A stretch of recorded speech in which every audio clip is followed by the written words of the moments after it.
Whoa, buddy. Put that thing back in its holster. We haven't gone anywhere. I don't understand. Check out the MichaelDukesShow.com for information on how to get access to the podcast.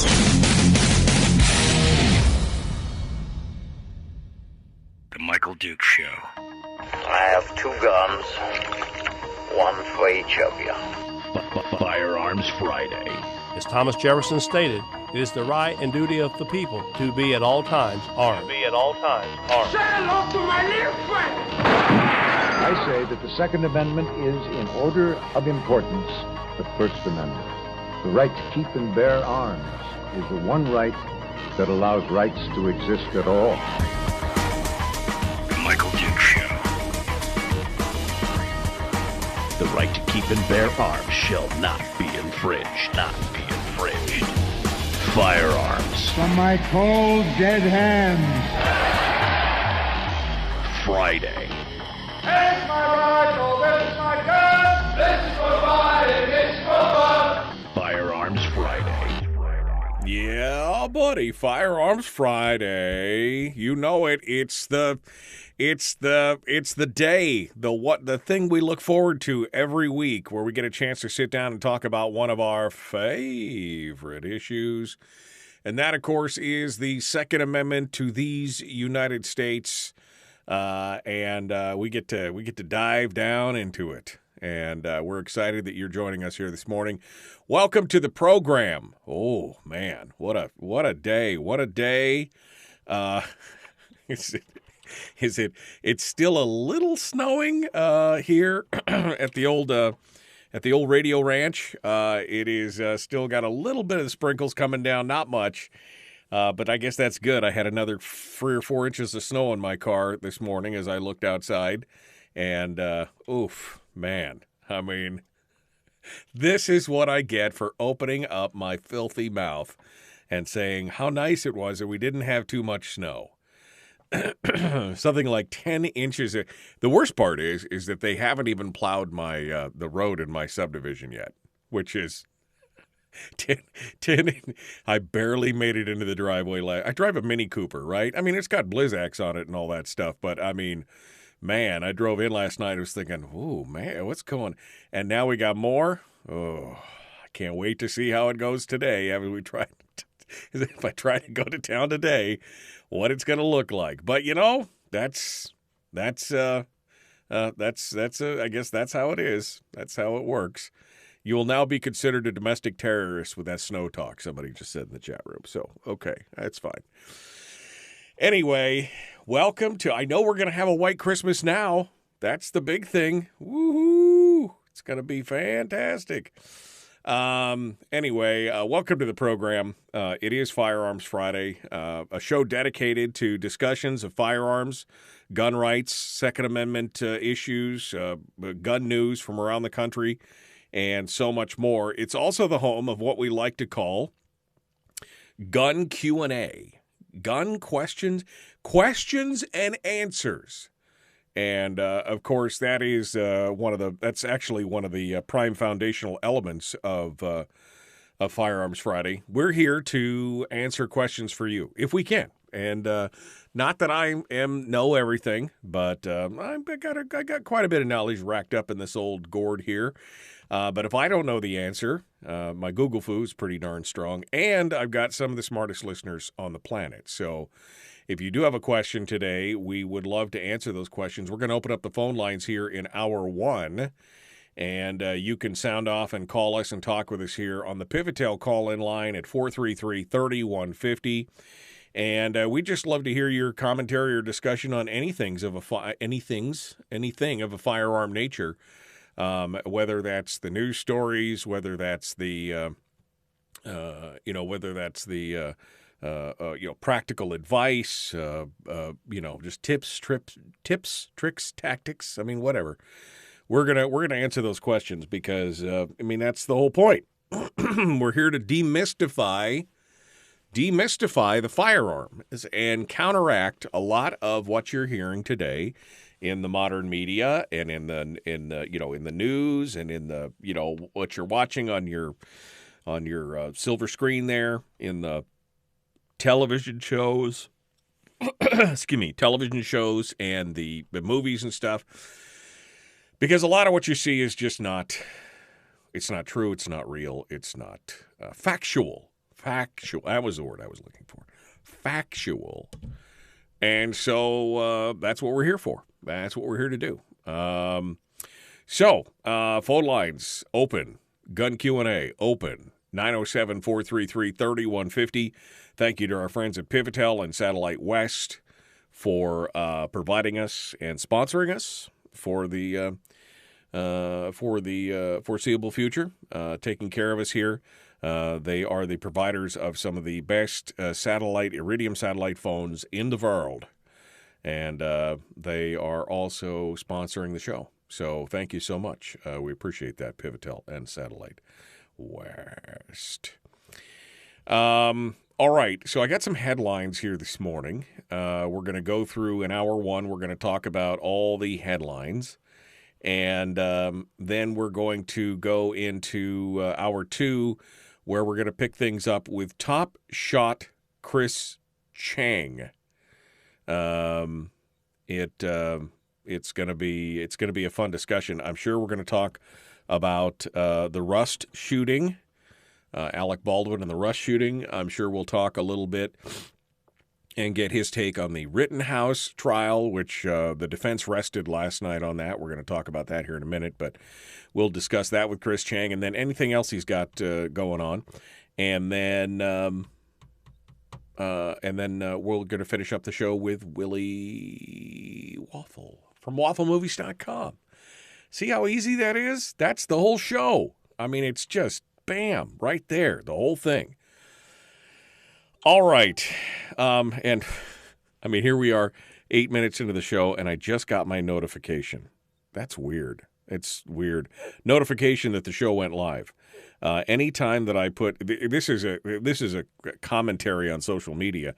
Anytime that I put the word firearm in the headline or in the description of the video, because when we simulcast the radio show onto Facebook, and we simulcast it on Facebook and YouTube and Twitch every morning. So if you want to look at me while you're listening, that's fine. But it's all part, because it's got a chat room attached to it. And it's kind of fun to interact and hang out. We got about 30 people in their rooms right now and doing everything. But whenever I put the word firearm or gun or whatever in the description or the title of the video, it seems like the notifications mysteriously get lost and people don't get the notifications.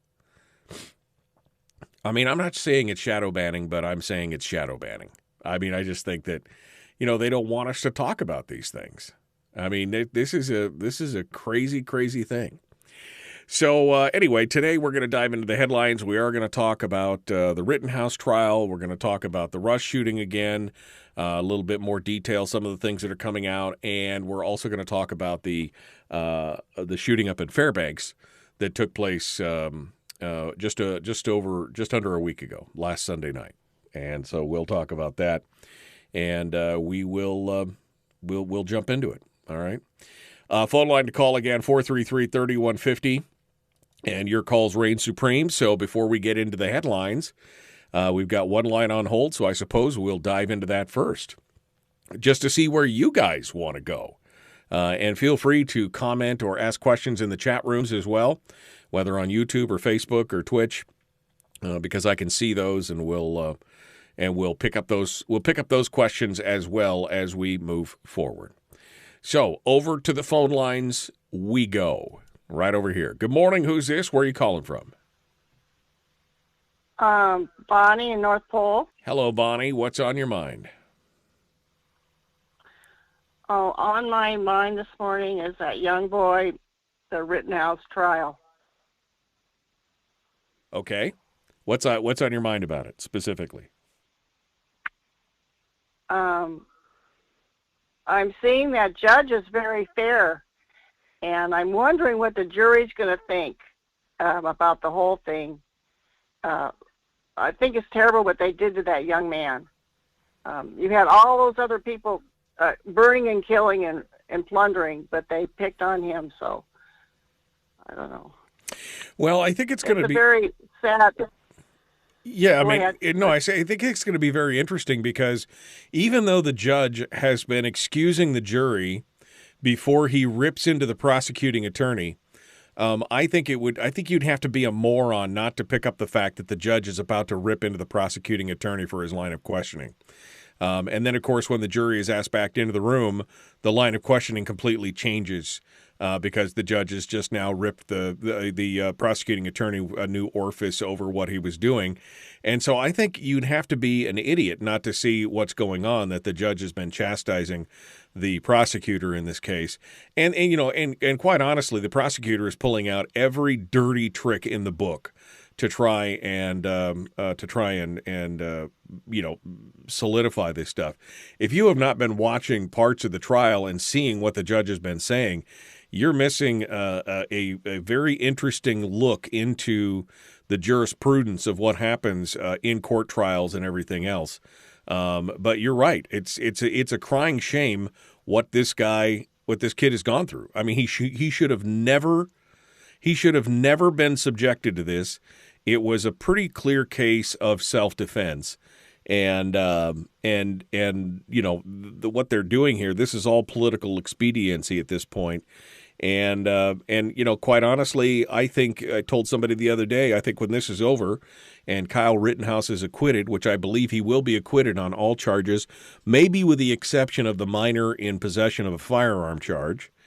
I think that he will. I think that he will have the opportunity to go after some of these folks for legal liability. I mean, I don't know. Is Kyle Rittenhouse, if he plays this right, would have to work another day in his life. And you know what? More power to him on that.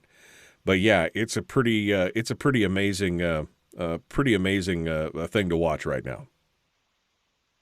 Yes, I've been following all along. I love the part when the prosecution had their star witness on the stand, and it came out that the guy had a gun. Yeah. Not only did he, we're going to talk about that in a minute. Not only did he have a gun, he pointed the gun he admits pointing the gun at Kyle Rittenhouse's head right before he got shot. Yes. Yeah. So yes. Yeah, it was a moment for the prosecutors. You could see the guy was sitting there with his head in his hands at that point. It was not going to not going to be a good day in Dodge for them for sure. So, well, we won't talk about golf clubs. Right, yet. We won't talk about golf clubs today. All right. Well, thank you for calling in, Bonnie. I appreciate you being part of it today. Okay, goodbye. 433-3150, 433-3150. Some of you are going, Rittenhouse, what is this Rittenhouse thing? And if you haven't been following this, this was the case that took place in Kenosha, Wisconsin during the riots. This is right at the cusp of the George Floyd riots, which were breaking out all over the place. This all started with a man who was a guy who was shot in his car by police, and the story came out. The media was portraying the story as if he was some kind of, just innocent bystander kind of thing. Turned out the guy, had a gun. He was a felon. There was a lot of bad juju. There was not a lot of truth in advertising going on in that, which created riots in the area. The police had been told by politicians to stand down. Business owners were terrified because they'd been seeing the rioting and the looting and the burning that had been going on. And so they'd put out a call for help to various organizations and groups. And Rittenhouse, who lived across the state line, but not too far. He actually worked in Kenosha every day. He drove there every day. So when you keep hearing this thing about, he took a gun across state lines, yeah, it was like 10 miles. This is where he worked every day. He worked in the area in which this all took place. Anyway, he decided to come in and offer, he was a police pioneer. Like one of the police youth that go in and do ride-alongs, and he was a junior firefighter. He had been taking EMT training and CPR and all this kind of stuff, and he offered to help to go in to offer emergency aid medical aid and to help scrub down graffiti and do all that kind of stuff, of which he did. The trial has shown that he was giving aid and doing all that stuff and taking down. But he also brought his AR-15 with him for protection against these angry mobs. And of course, that is what led to eventually him being chased down by an angry mob. And in the course of being chased down, he ended up falling, being attacked by a guy, being struck in the head with a skateboard, having two other people come up to him, brandishing firearms at him and pointing the guns at him. And in the process of that, he killed two of them. He shot two of them dead, wounded a third, and the howl for blood from the left immediately began. And that's where the genesis of this whole case is. So, anyway, we're gonna get into all that, and we're gonna talk about it. I'm gonna play you some clips and excerpts from the trial, which just ought to just lighten your heart a little bit, make you feel pretty good about it. But yeah, I think it's pretty obvious at this point, and I think all the legal experts are saying it looks like Rittenhouse is going to get he's gonna win this. But closing arguments are going to start on Monday. The defense is rested yesterday. We'll see what happens on this. We'll be back with more of The Michael Duke Show. Common sense, liberty-based, free-thinking radio. It is Firearms Friday. Phone lines are open, 433-3150. Feel free to sound off, and let's talk about it. Back with more right after this.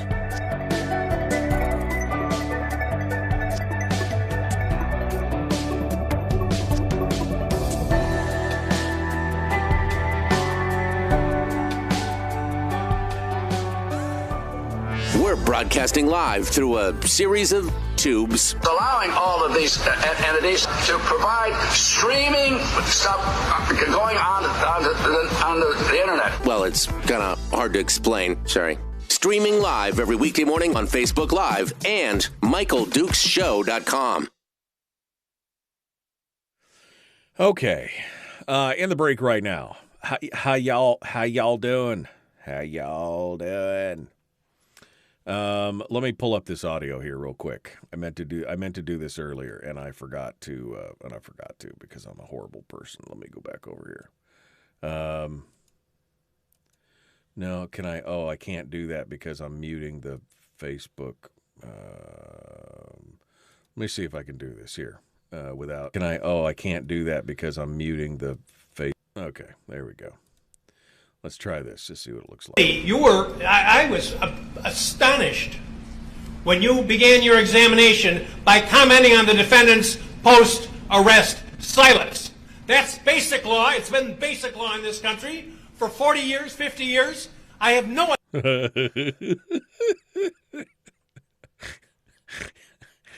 I'm sorry. I just get a giggle every time I watch this judge just rip into this prosecuting attorney. All right, so we're going to talk about that here this morning, and we'll continue. Laura says, if everyone packed heat, there would be another level of respect all the way around. Which, I mean, you're kind of paraphrasing. Paraphrasing Robert Heinlein, who was the author of the quote, an armed society is a polite society. Because you just never know who you're going to be, you just never know whose buttons you may push. They may be armed, and it's again, it is another layer of respect. It is another layer of respect out there. Remember, never assume anything when it comes to a jury. Remember, it's only a group of pairs. I think you meant peers. Nothing about intelligence. So, yeah. I'm going to hope the jurors in the Rittenhouse case have the courage to stand with the fact there was a mentally delusional reporter yesterday that called the judge a racist. A white judge hearing a case of a white man that defended himself against 3 white nutbags. And when they're losing their baseless arguments, out come the hot buzzwords. Yeah, I mean, that's exactly it. I mean, I saw that comment, that one of these things that said, oh, the judge is racist. And I'm thinking, where did a white guy shooting 3 other white guys, how is that, what? I mean, I mean, it's insanity. But that's where there are going on. In the Cold War, we had mutually assured destruction, said Sean. It's the same with packing heat. Yeah, I mean, it's kind of mutually assured destruction at the homegrown level, right? I guess at that point, if you want to look at it like that. I mean, that was Heinlein's argument, again, that an armed society is a polite society. So, yeah, absolutely. Good morning from Kodiak. Stutes still sucks. Thank you, Paul. You make me smile every morning when you, that's how he enters the chat room every morning. And I appreciate that. Let's see. Let's talk about this Safeway incident. Hypothetically, you're in a public place. You see an armed person who is visibly off, brandishing a weapon. At what point does that person cross the threshold and become a threat legally under the word of the law if you decide to open fire in a public space? Well, if you are defending others, if they are pointing that, if they're brandishing that firearm at, well, you know what? I'll wait. I'll wait to answer that question. I will wait to answer that question. Because it's perfectly good fodder for the radio. Whoa! The fallback rallying cry. I don't know what you mean by that, Henry. Maybe you want to express that a little more or explain that a little more. Unless you're saying they're telling him he should have fallen back. I mean, he was falling back. He was running from the crowd. And in fact, he had fallen down, was been scooting backwards on his butt, and he got smacked in the head with a skateboard. I mean, it was, anyway. I believe the reporter was referring to white privilege. The judge was preferring a white man. That's how they tied racism in. I mean, the logistical mental hoops you have to jump through for some of these folks to try and understand their point of view is almost the definition of insanity itself. So, all right, my friends, let's get back into it. Here we go. The Michael Dukes Show, Common Sense Radio.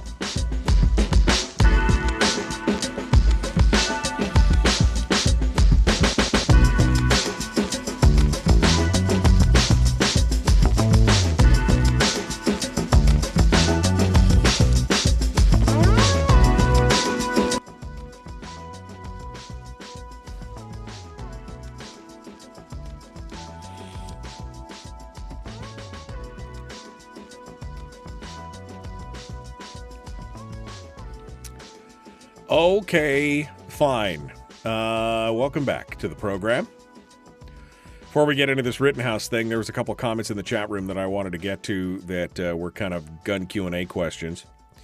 Anthony asks, so let's talk about this whole Safeway incident hypothetically. This is a Safeway up in Fairbanks. That's where it took the shooting on Sunday took place. He says, so you're in a public place and you see an armed person who is visibly off. And I don't know how you would describe being visibly off or crazy, but I don't know, talking to themselves, whatever. But you see a person who's visibly brandishing a weapon.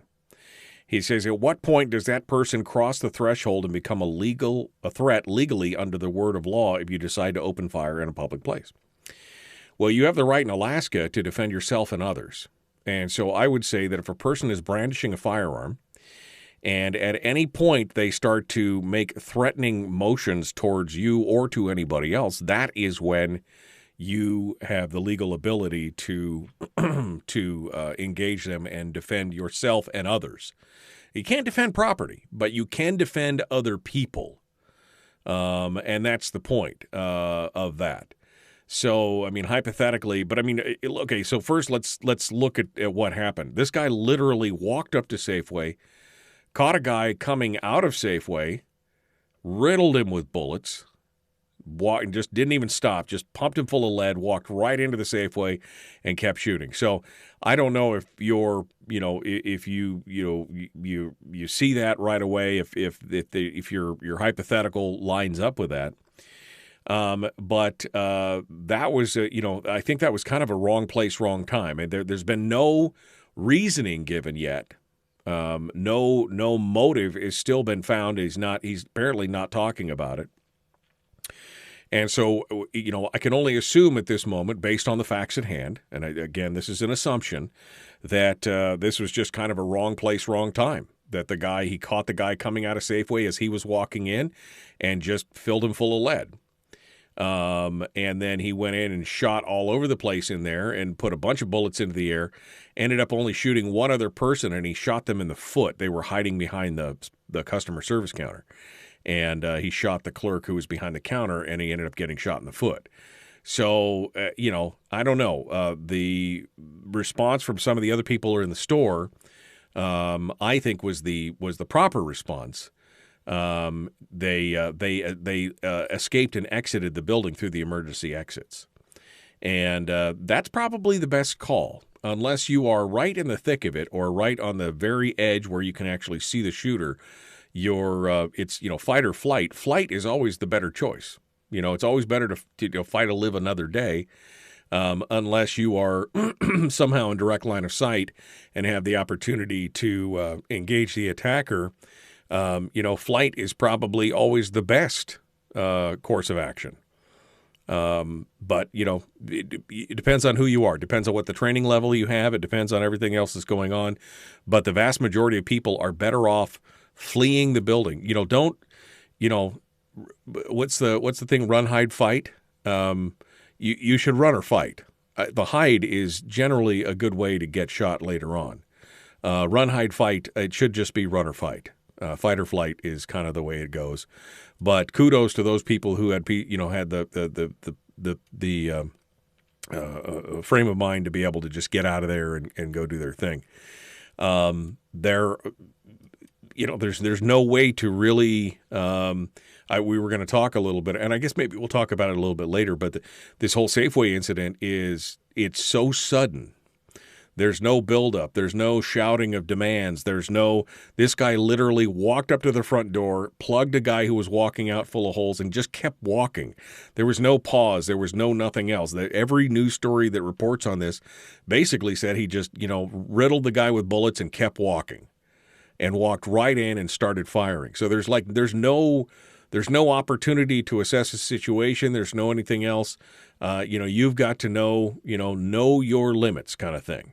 And so it's an interesting discussion, and maybe we'll expand on that here in just a little bit later. But Kyle Rittenhouse is this case is so amazing, and there's been so much. What's been really nice about this case is that there's been live video of pretty much every moment of the case. And there are a bunch of people who have been following this and commentating on it. There's been live streams about it. One of the live streams that I was watching was 3 attorneys who were live streaming this and watching this, and they were just astonished by some of the revelations and everything else. But one of the most satisfying moments for me personally was when the judge, who has already talked to the prosecutor several times about this, when the judge comes unglued on the prosecutor over the assertion and the aspersions that are being cast by the prosecutor on Kyle Rittenhouse's silence prior to coming into court. Now, the judge is upset, and what the judge is referring to, for those of you who aren't up to speed on what's going on, is Rittenhouse decided he took the Fifth. He took the Fifth Amendment. He declined to comment and talk about it so that he would not indict himself. And if you've been listening to this program for any length of time, you know that I am a huge proponent of you never talk to the police. Right? I've linked the video a half a dozen times. If you haven't watched the video by Dwayne, I can't remember Dwayne's last name now, but if you go to YouTube and type in "don't talk to the police," you will get a 45-minute presentation from a professor who is then backed up in a secondary role by a police officer with like 4,000 felony arrests, who agrees with everything the professor said, but the professor says specifically you never talk to the police. You just ask for your lawyer, and that's it.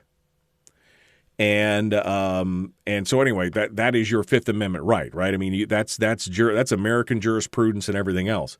Well, the judge has already warned this attorney about this several times, and you don't hear this in the clip, but right before this in the clip, he excuses the jury. He stops the trial and asks the jury to leave the room, and then he goes into it on the prosecuting attorney. This is the judge in the trial judge in the case. I was astonished when you began your examination by commenting on the defendant's post-arrest silence. That's basic law. It's been basic law in this country for 40 years, 50 years. I have no idea why you would do something like that. And it gives, I'll leave it at that. So I don't know what you're up to. You'd agree with me that you can't use deadly force to stop. So the judge says, and I think what he was about to refer to was the fact that the defense had already asked for a mistrial with prejudice at this point, based on the actions of the prosecutor. The defense attorney had basically said at this point that what the prosecutor was trying to do was trying to force a mistrial, which means that's a do-over, right? Because they knew they were losing.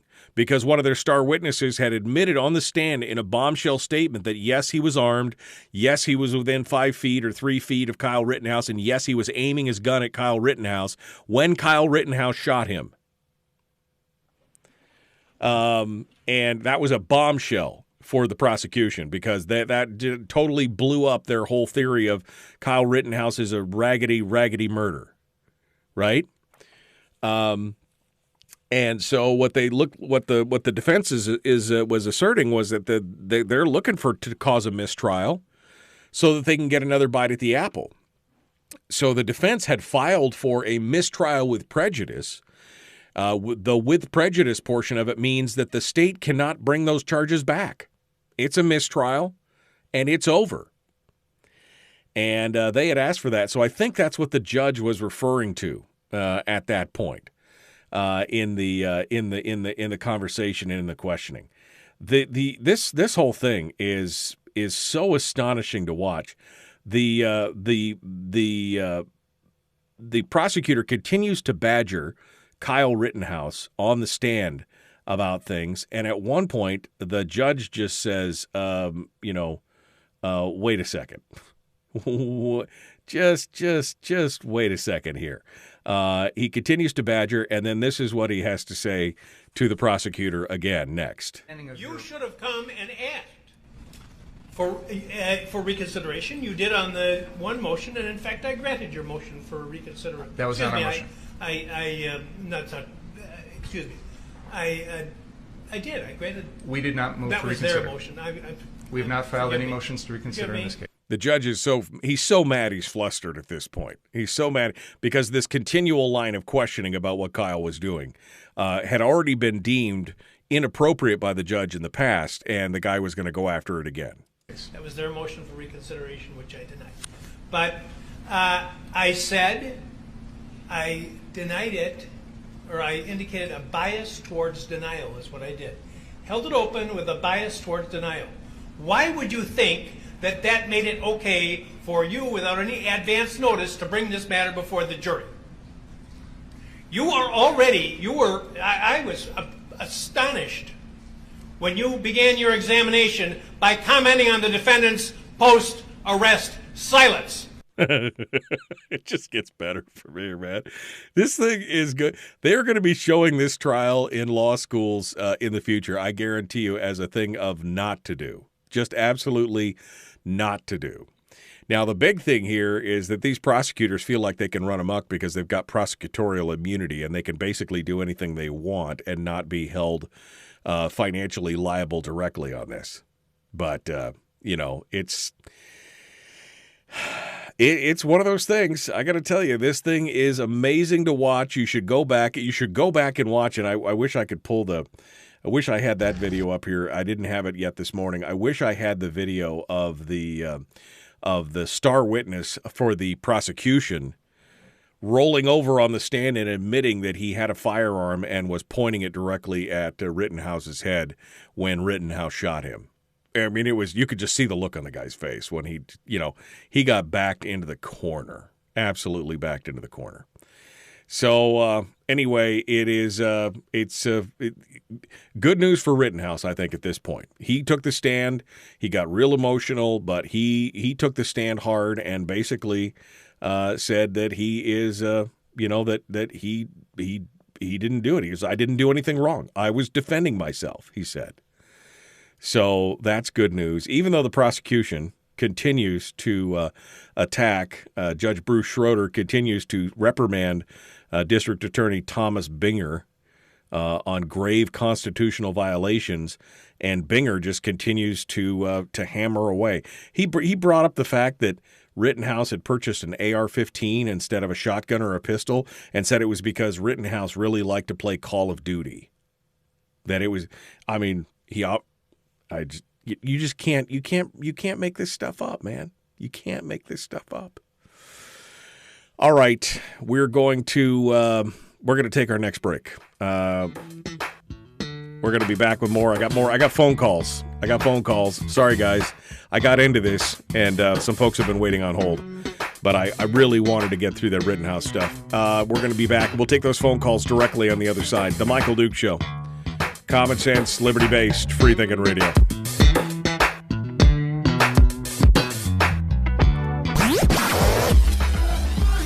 Our light, our guide, and our trusted friend. Michael Duke Show.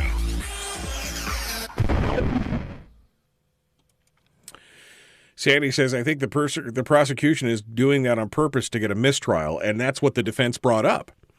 And the defense said that's what they're trying to do. They're trying to get a mistrial because they know they're losing. They know they're losing big time. And that's why the defense asked for a mistrial with prejudice at that point to try and get the whole court case dismissed. It's crazy. Blather turned into debate point sarcasm. I wonder if George Floyd's nephew will face any type of criminal investigation after threatening the Rittenhouse jury. He said something about needing the same result, and they got cameras in there and know who they are. Well, I mean, I doubt it. I doubt the news media will even cover it at this point. Do you? Do you think the news media is going to cover that? All right, let's go over to the phones and we'll get these folks' names. And I apologize. I've been making them wait. One of them has been on hold for 13 minutes already. So I apologize, but I had to get through that. Let's go over there and get names and locations. Good morning. Who's this? Where are you calling from? Yes, Michael. This is Ron in North Pole. Hello, my friend. Hold the line. You'll be first in the queue. Don't go anywhere. Number 2, good morning. Who's this? Where are you calling from? This is Ray at North Pole. Hello, Ray in North Pole. 2 North Pole folks here. Hold the line, Ray. You'll be number 2 in the queue when we get there. Why would the judge not hold the prosecution in contempt? Well, I think part of that has to do with the fact that prosecutors, again, have that prosecutorial immunity. Reason Magazine had an article about this yesterday, day before.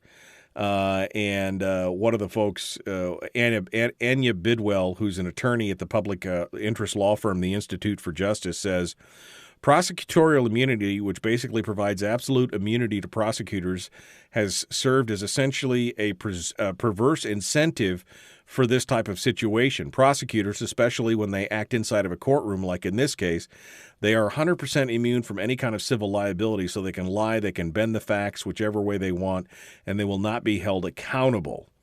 And now I don't know if that bars them from being held in contempt, but definitely you could see that they've got a lot more latitude, I think, than the defense attorneys do in that situation. And so it's going to be interesting. But yeah, this guy is pretty much a despicable human being. I mean, I think that's pretty much well established at this point, that this guy is just a despicable human. So there you go. That's the extent of it right there. Let me go back here. What does the symbol up in the thing? Oh, you're a sharer, and you're a long time loyal listener, Robert. That's what the symbol means. You've been following the show page for 3 years. That's what it means. And you've been sharing the show publicly, which is what the other one means. So there you go. That's what those symbols mean. The you guys are great. That's what it means. The you guys are great. All right. Like one cynic said, you are being judged by 12 people too stupid to get out of jury duty. Oh, come on, man. Don't blow my don't blow it. Would Rittenhouse have been attacked if he had CCW versus open carry? Well, again, he's not old enough for CCW. And I don't think it had anything to do with the fact that he was armed, that they attacked him. Quite honestly, I think that may have only slowed them down a minute. The fact if he had been unarmed, they probably would have jumped on him even sooner. Let's see. What I read on the first post on that PFD, a man was killed. The woman with him was also shot and is in critical condition. For the Fairbanks shooting. I'd read something about a woman being shot earlier, and then other stories said that there had only been 2 people shot. So I don't know which one is right. Sandy, you could be right. We'll find out. Acquitted or mistrial with prejudice, either one of those things would be fine from his perspective, I'm sure. Although I'm sure he would rather just be full out acquitted. It definitely sounds like that. News reported the Fairbanks shooter left mags and 9mm at the site. Yeah, he just dropped him in the Arctic entryway. He walked in, shot the one guy, I guess, and then shot up the store, walked out, dumped all his pistol and mags on the floor, climbed in his car, drove over to the police station, turned himself in. There's something not right there. There's something not right there for sure.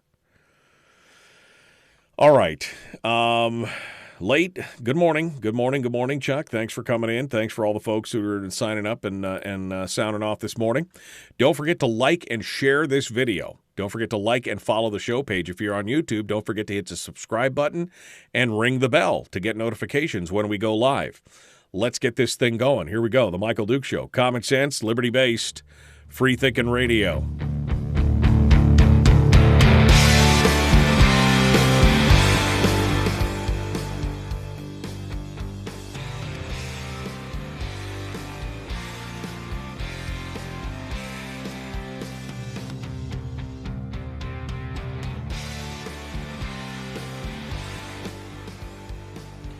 All right, we're continuing now. We had a couple lines on hold, and they've been on hold for quite a while, and my apologies for that. I know on a national show you'd be on hold for an hour before you could get on, but I like to get to the callers first and fast, but I had to get through some of that Rittenhouse information, so my apologies. We start off with Ron in North Pole. Good morning, my friend. How are you? I'm well, sir, and you? Good, not too bad. Sorry to make you hold so long. Oh, not a problem. There was an earlier question or observation about the fellow just didn't look right or whatever, but it brings to mind, the 3 elements of a righteous shooting: opportunity, ability, and jeopardy. Right. And those are some things that people should acquaint themselves with. And I guess of late, the item of preclusion has also been thrown into the mix. So. And what do you mean? What do you mean by preclusion? Could whatever you were doing be done another way at another time? Is probably about as succinct as I can make it. Okay, yeah, no, Which covers a lot of ground. We used to call it jam, jeopardy. A jeopardy, ability, and means. Are you in jeopardy? Do you have the ability to escape? And does the attacker have the ability to do you harm? And do they have the means to do you harm? But it's the same kind of thing. And I agree; those are all components of it. But even, that question would also apply to somebody else. If you are not in direct jeopardy, but they are going to attack and obviously look like they're about to attack somebody else, that still applies from that the innocent person's perspective, right? From the victim's perspective, if you can see that. You have the ability to defend other people in this state. Not just some states you can only defend yourself. Even if somebody else is being attacked, you do not have the legal right to intercede with lethal force unless it's directly affecting you in some states. Luckily in Alaska we're a bit different. Well, yeah, I think some of that goes around the issue of how do we identify the good guy from the bad guy? You know, right, right. That sometimes plays in. But I would also harken back to something that happened many years ago, and this is in conjunction with the Rittenhouse trial. TV cameras in the courtroom, you know, that's a pretty big thing. And while I'll be the first to admit I have enjoyed following the trial via that medium, I recall back in the 70s we actually had a presiding judge in this district that outlawed cameras in the courtroom for a period of time. Yeah, they don't necessarily like those proceedings to be under a microscope like that.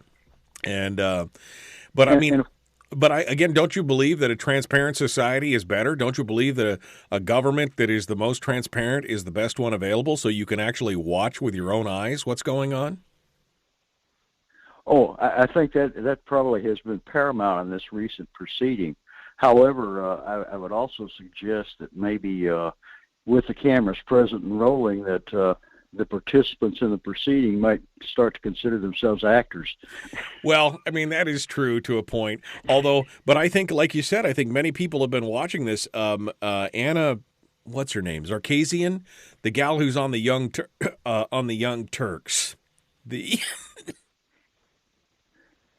Excuse me, the YouTube channel, the progressive left YouTube channel and show, the Young Turks. Anyway, she actually made a comment and on video that basically said she had no idea that she thought that he had been chasing them, that Rittenhouse had been chasing the mob with his gun. She thought there were several things that she thought that had been portrayed by the media in that way, and she's like, I just want to correct the record. I was wrong. After watching this, I now understand exactly what happened. And that's why I think you're seeing a lot of these folks are now saying they're realizing that Rittenhouse was completely justified in defending himself. You know, whether you want to argue, the big argument from the left is, well, why was he even there? Why did he bring a gun?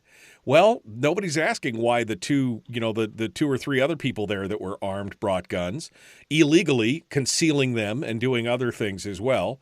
But nobody's asking those questions. Those guys are victims, right? Even though they're the mob. One reporter went.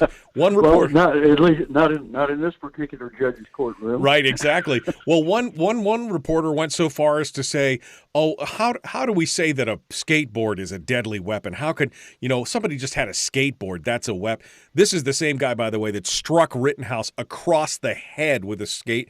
I don't know if any of you have ever held up a skateboard, but a skateboard is a very, very dense, hard piece of wood with big metal trucks on the end of it.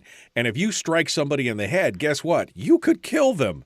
More people are killed in this country with blunt force trauma from hands, feet, fists, and other items than are killed with rifles by a factor of like 3 to 1.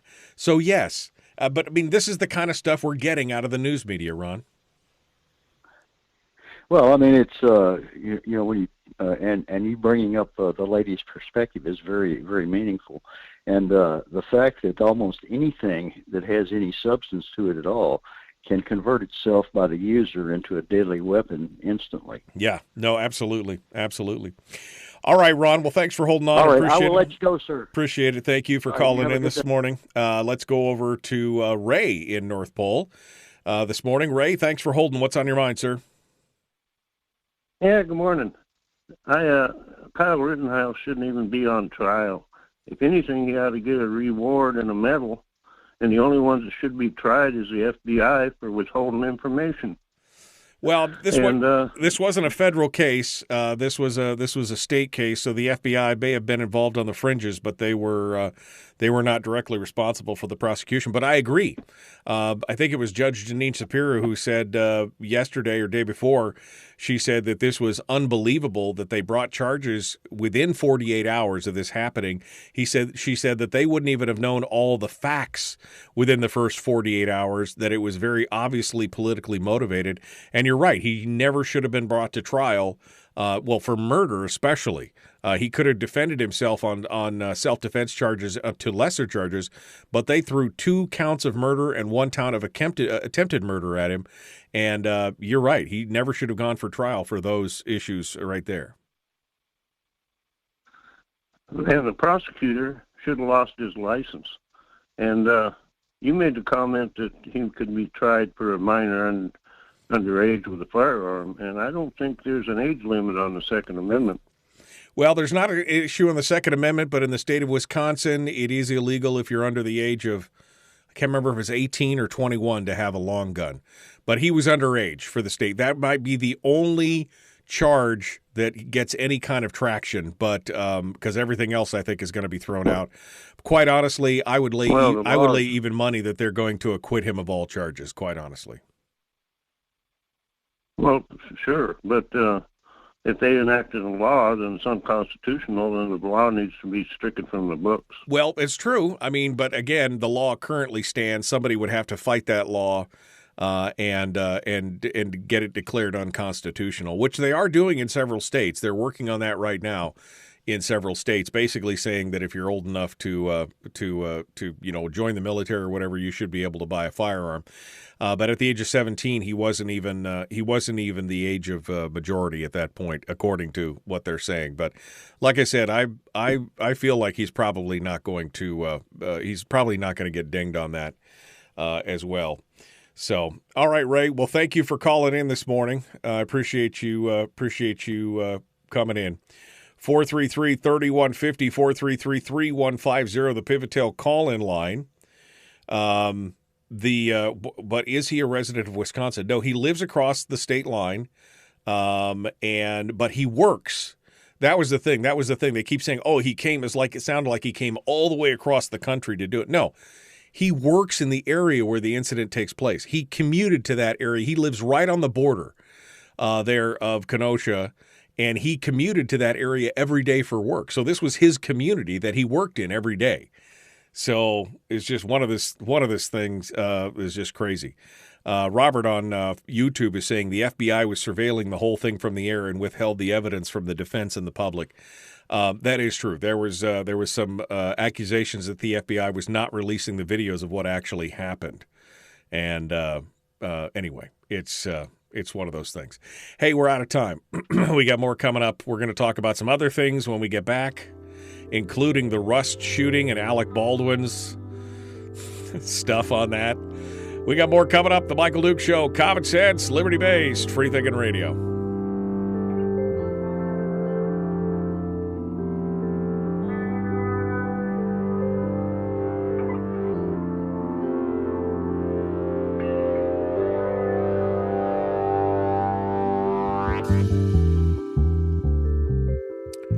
All right.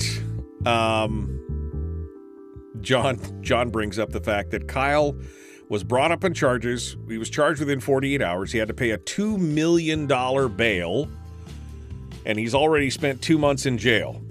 And there was another kid that shot up a school just recently, and I remember this story because he was out, I think he was out in less than 24 hours.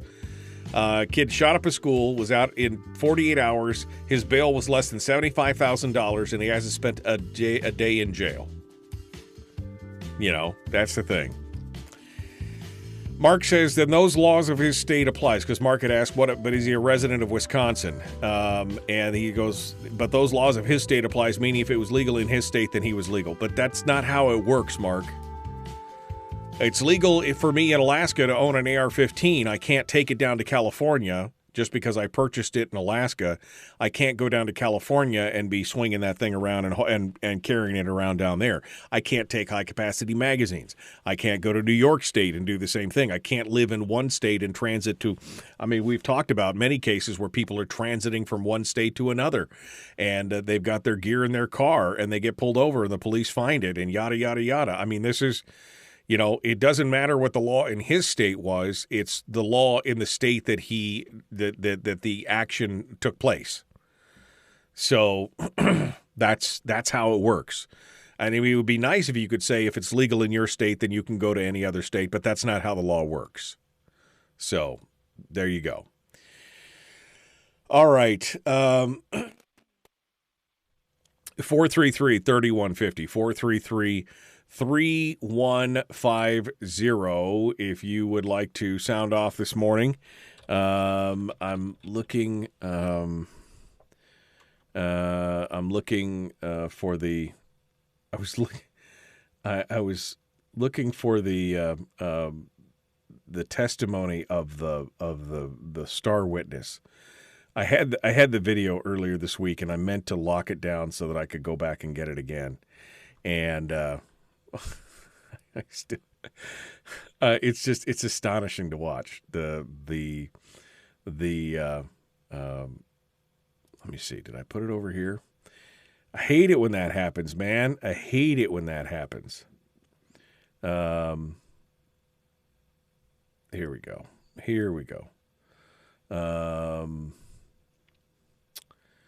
Is this it? Rec Eda Media. I'm seeing if I can find this. I'm seeing if I can find this link to watching the. Oh, it must be their Twitter channel. Their tweet channel. Their Twitter account.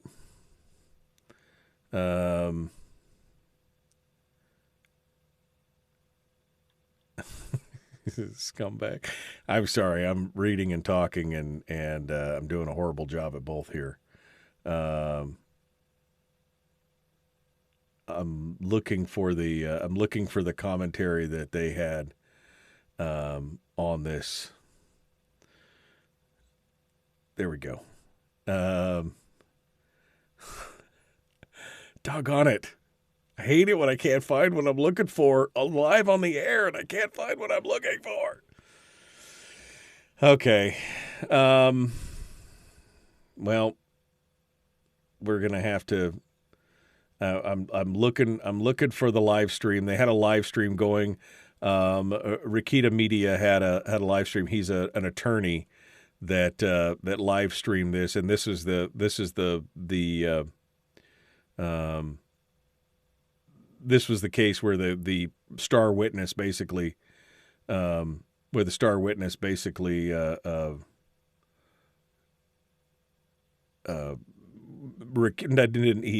basically incriminated himself at that point. Here we go. Did I find it? Oh, I found it. Pointed at him. Then he fired, right? Correct. Oh, shit! That's it! Direct. Yeah, I can't play it on the air because they say the S word in it, but let me play it. Let me play it for you, the listeners, to watch. If you haven't seen this, this is the video of the live feed as they're watching it on the trial. Here we go. It wasn't until you pointed your gun at him, advanced on him, with your gun, now your hands down, pointed at him, that he fired, right? Correct. Oh, shit! That's it! Directed verdict. Directed verdict on all the murder charges. Kyle knows. Yeah. Directed verdict on the murder charges. He just exhaled. Kyle he looks like he's gonna cry. How do you not acquit after that? Look at Bigger! Look at Big Boy! Oh, Big Boy! It wasn't until you pointed your gun. Yeah, that was the moment that it all went downhill from there. That was the one right there. Okay, we got to continue on here. We're going to jump back into it. We got some phone calls. We're going to get the caller's name real quick. Good morning, caller. Where are you from? Who are you? Hey there, Mike. It's Fred. How you been? Oh, good, Fred. Hold the line, my friend. We're jumping back into it here. We're about to hit it, and so let's get going. Hour 2, dead ahead. The Michael Dukes Show. Common sense, liberty-based, free-thinking radio.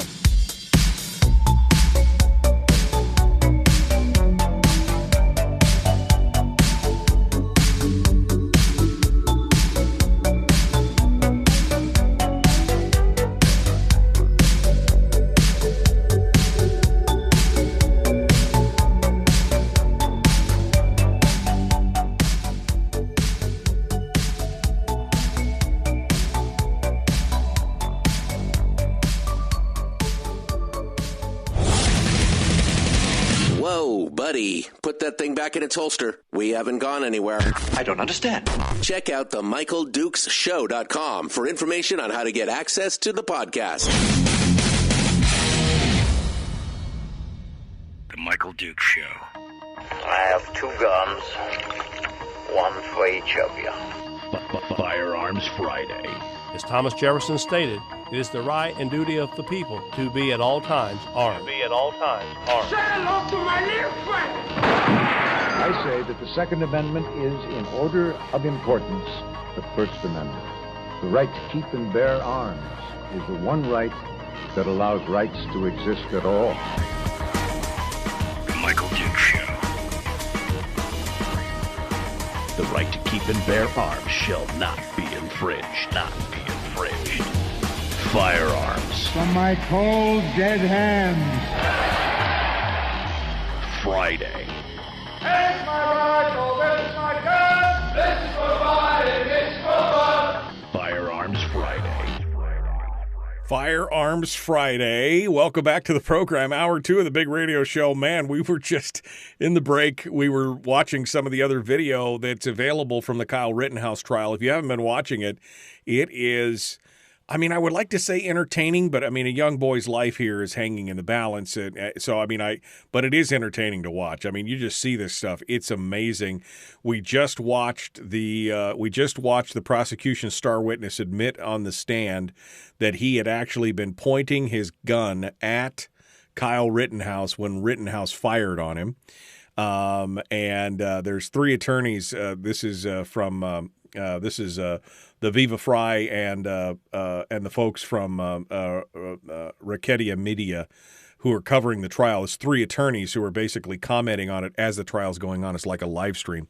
And they lose their minds when that happens. They're like, that's it. Directed verdict. I mean, it's over. He's admitted that he basically was pointing his gun directly at Kyle Rittenhouse's head when Kyle Rittenhouse fired on him, which is, I mean, that is the textbook example of self-defense. And I mean, this is good. This is so much good stuff. So much good stuff. Anyway, we're going to get back into it here. I want to talk a little bit more about the Rush shooting on the movie set with Alec Baldwin. We're going to talk about that. We're going to discuss some other things, including an attempted carjacking in St. Louis that was foiled by a woman who was armed at the time. We'll talk about that as well. Meanwhile, Fred is in Rhode Island, and Fred has been waiting on hold for a few minutes, so we'll say good morning to him. Hey, Fred, what's happening? Hey, Ben, Mike. You know, there's a couple of aspects on this whole, Rittenhouse case that, just doesn't make any sense. You know, I mean, you have the, first of all, Rittenhouse should be totally exonerated for all this. I mean, he totally acted well within his bounds, with the exception of maybe, like you mentioned before, bringing the gun across state lines. But other than that, I mean, he's totally, justified in his actions. And, this clown with the, pointing the gun at Rittenhouse, who's had his, part of his arm shot off, he got exactly what he deserved. But how come he's not going to be? I hope they're going to bring charges on him. No, he openly admitted what he did. Yeah, see, that's the worst part. The guy's a felon. The guy's a felon right there. Right. I mean, there's no ifs, ands, buts, or questions about that. The guy admitted what he did. He broke the law openly, and they're going to let. And if he walks on that, I mean, there's some real, and just, judicial, malice going on there. But, beyond that, they're already, there has been mention, I don't know if this, how accurate it is, but I would say there's probably a good probability that something was going to follow through on this trial if Rittenhouse is not prosecuted, that there's going to be riots and Antifa and Black Lives Matter and all this is going to get riled up, and they're going to go out and, just some more destruction, more rioting, more this, that, and the other thing.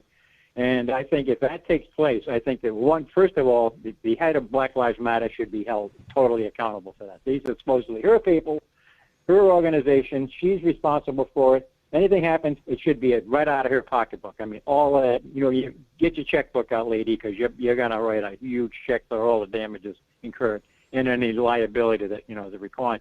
The other thing, too, is this, the governor and the mayor of the two cities, Chicago and Milwaukee, up in, Wisconsin, they should be held totally liable. I mean, the guys are literal hacks. However, they still have the obligation of protecting the citizenry. And if they don't do their job, one, they're going to be held personally liable. Never mind the state flipping the bill. Let it come out of their pocket. And two, they should be up for impeachment. Right. Well, the thing is now with Gage Grosskreutz, who is the guy that you were talking about there that got shot, that was on the stand, that just admitted that he was pointing his gun at Rittenhouse, he already had a deal with the prosecution because he had been carrying a firearm concealed. He had an expired carry license, and so he was not legally allowed to carry concealed anymore. But he admits on the stand that he was carrying it concealed, which is a felony. The plea deal bumped it down to a misdemeanor with him, and I don't think he's going to be held liable for anything. I mean, he was working with the prosecution. That was the whole thing. They gave him immunity for all this stuff. This is why you have gun crimes in this country, because of exactly that kind of nonsense. They should be, Reagan had the right idea when he was playing with the, trying to deal with, the drug issue. Mandatory sentencing. You cannot waive it. You cannot plea bargain it off. You cannot waive it away. You do it. You answer for it. And it should be mandatory. It should be mandatory. And if that nitwit in the White House, let's go Brandon, sits there, had half a brain in his head, which is questionable anyway. Had half a brain in his head, he would take into account that this is something he should be. If he wants to put an executive order in place that's going to do anything, that would be it. But I don't give him credit to know what day it is, never mind anything else. But, that would be effective because they play these things off. If you can't get them on the charge, you get them on the weapons charge. And that will definitely eliminate a lot of firearms misuse and a lot of the crimes that go on in the country. And if abuse, talk about internal abuse, I don't know where the left is going, but, they don't have a brain in their head either. So, I don't know. This is really, there's so many aspects to this that are just nauseating to have to sit there and review on a daily basis. Right. It makes your head spin. Well, it's frustrating to watch for sure, but I think we're going to see some real heads spin when this all comes out. And of course, the media on the left is already losing their mind, and a lot of the left is already crying about this to begin with. And who knows? We may see more riots out of this or anything else. But if nothing else, this has proved how important it is to have cameras inside the courthouse. I mean, somebody had tweeted earlier this last week. It said, if you want any more evidence that we need cameras in the courtrooms, consider what you would think about the Rittenhouse trial if you couldn't see it for yourself on the internet. Think about what you would believe if you just listened to the press. And that's the case. I mean, like I said, that was Anna Zarkasian when she basically corrected all these things that she had said because she admitted basically that she'd just been listening to the press. She didn't know that those were the facts. She didn't know that he was being chased and not the other way around. Well, the press plays a huge, these people can distort anything. And, they've really done their due diligence to kind of screw everything up as far as like trying to get the facts and the truth across, only because they're so woke, and this is really, I think the CEOs of these major networks should be sitting before Congress answering a lot of questions right now. They really should be called in on the carpet and say, what the hell are you doing? Remember they're as much of the problem as the problem itself, the way I see it. Remember the kid? Remember the kid who was being slammed by CNN for all the racial stuff? He was the college kid, Sanderson, I think was his name, or Sandeman. Yeah, I remember that. And he was the one that sued CNN and got an undisclosed amount of millions from CNN. Well, I think that Rittenhouse may have I think Rittenhouse may have a similar opportunity here. And like I said, he should be suing everybody involved. And I'm sure there's a bunch of attorneys out there that feel like this would be the good thing to do. I think he should sue everybody involved, and he'll never work a day in his life. So I think that would be the cherry on top for this whole thing right now. Poetic justice. Yep, absolutely. Poetic justice for him. Absolutely. You're right. All right, Fred. You're right. Thank you for calling in this morning. It's good to hear from you from out in Rhode Island. Thank you for being part of it today. Okay. Well, you take care, Michael. All right. Take care. Have a good day. You bet. 433-3150, 433-3150. Guns never solved anything. Violence never solved anything, right? That's what we hear all the time. We hear that all the time. Well, St. Louis, which for most of you who don't know, did you know St. Louis is actually the most dangerous city in America? I mean, you used to think that it was, Chicago or someplace like that, but actually, St. Louis is the most dangerous city in America, according to the FBI. City leaders haven't done much to combat the violence other than to call, of course, for more gun control laws. But at least in St. Louis, because of the Missouri preemption laws, St. Louis can't restrict people's right to defend themselves. And that's a good thing, because a woman is now there's now an investigation going on after she was carjacked, and one of the suspects was shot in North St. Louis around 8:30 p.m.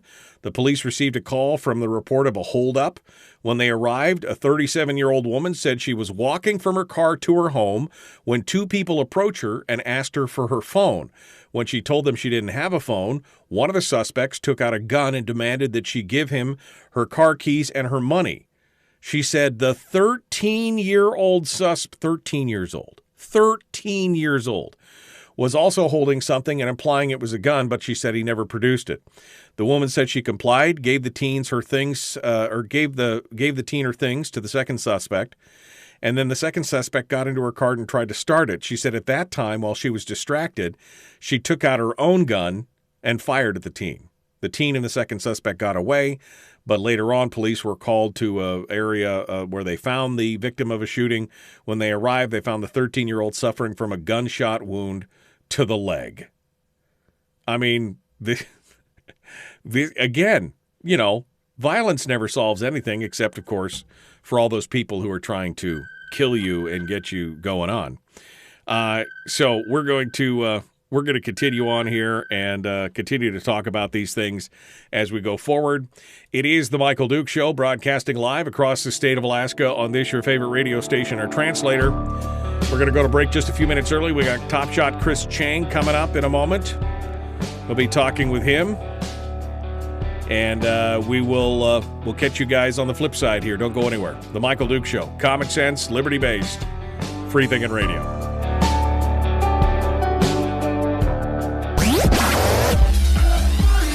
Our light, our guide, and our trusted friend. Michael Duke Show.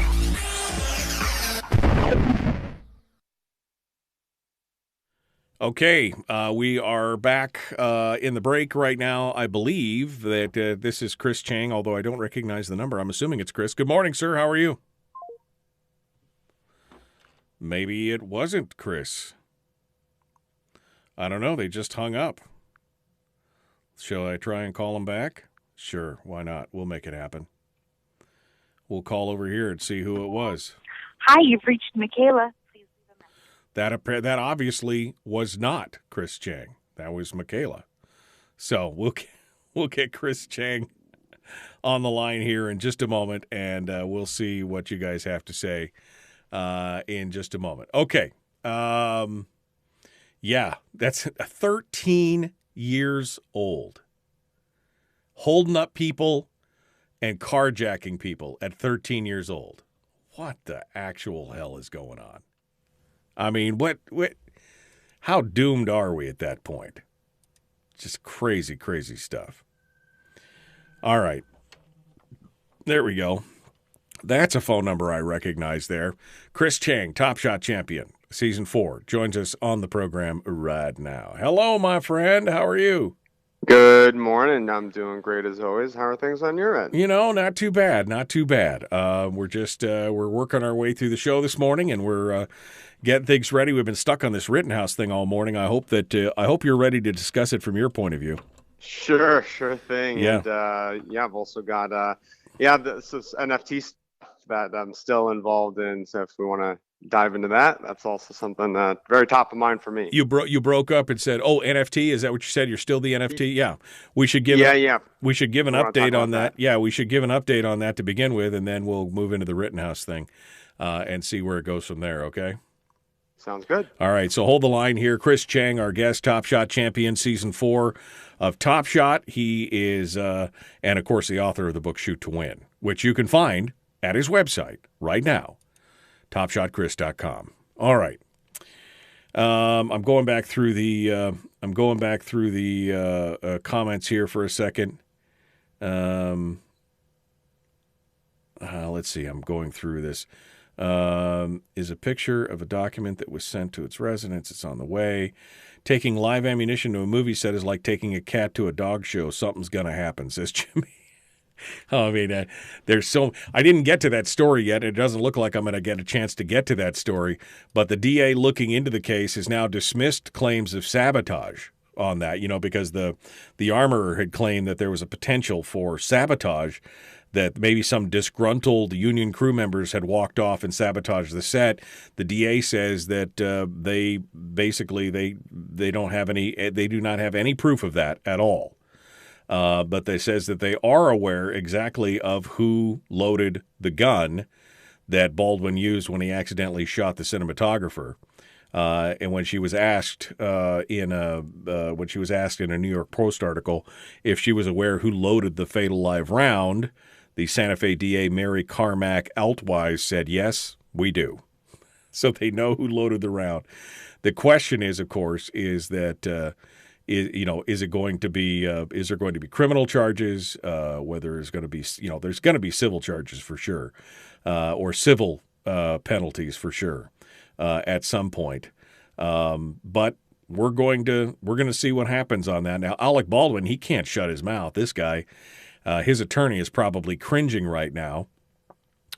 His attorney probably told him to just shut up and not say anything, and because he's going to face, probably legal and civil consequences, because not necessarily because he was the one that shot her, but because he's the producer of the movie. I mean, this is his baby.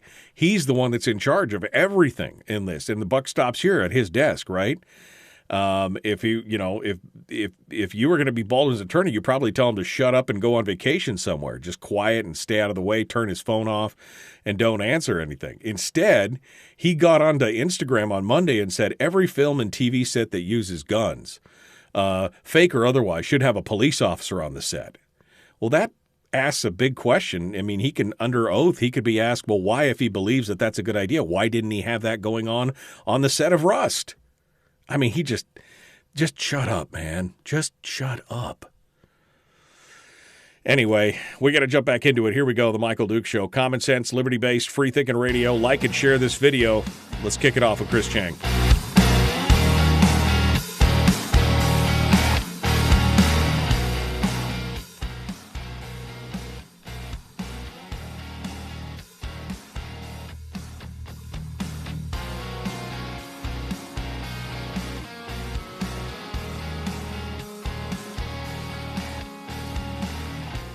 All right. Welcome back to the program. We are continuing now with our guest, our monthly guest, Chris Cheng, Top Shot champion from Season 4 of the History Channel's Top Shot show. Also the author of the book Shoot to Win, Tips, Tactics, and Techniques to Help You Shoot Like a Pro. He comes to us all the way from Silicon Valley and joins us this morning to talk about a variety of things. You can find all this about him and more at his website, TopShotChris.com. Good morning, Mr. Cheng. How are you, my friend? Hey, good morning. I'm doing great here and excited to be on the show as always. Well, thanks for coming in. Now, last time you were with us, we were talking about some real tech nerdy stuff, which I dig, but I mean, I don't know how relevant it is. The non-fungible tokens, the NFTs, the pieces of digital artwork that you guys were putting up for auction. How did the auction go? Yeah, it was a smashing success. We sold 10 NFT copies of the Recoil issue 56 cover art for a total of $31,000. It was truly incredible to see 10 people bid in an auction format. The serial number 1 winner bid $10,000 for their prize package, and the second place winner bid $7,200. And so, just to give you a sense of, we created $31,000 of value out of thin air, which is such an incredible thing. And for anybody that's an artist, right? If you're a musician, if you're a painter, a photographer, right? Imagine, right? So you're taking nothing and you're creating content, right? That resonates with people, and the fact that $31,000 of value was created around supporting the Second Amendment, around supporting the notion that the Second Amendment is for all. That to me is truly astounding. And we moved from this critical phase of talking about NFTs and how they could maybe, do something good for the firearms community. And we've clearly landed in a place where they have done great things for the gun community. And I think there's more to come in NFT space for all of us. No, I mean, I think it's it is catching on a bit. You're hearing more and more about it. Like you said, you've got the small time ones with like the NBA non-fungibles and everything else you could pick up for a couple bucks. And we're seeing more and more of these other things where people are ascribing value to it and collectors are ascribing value. So, I mean, I think it's an interesting thing. You're going to continue on with this, I hope.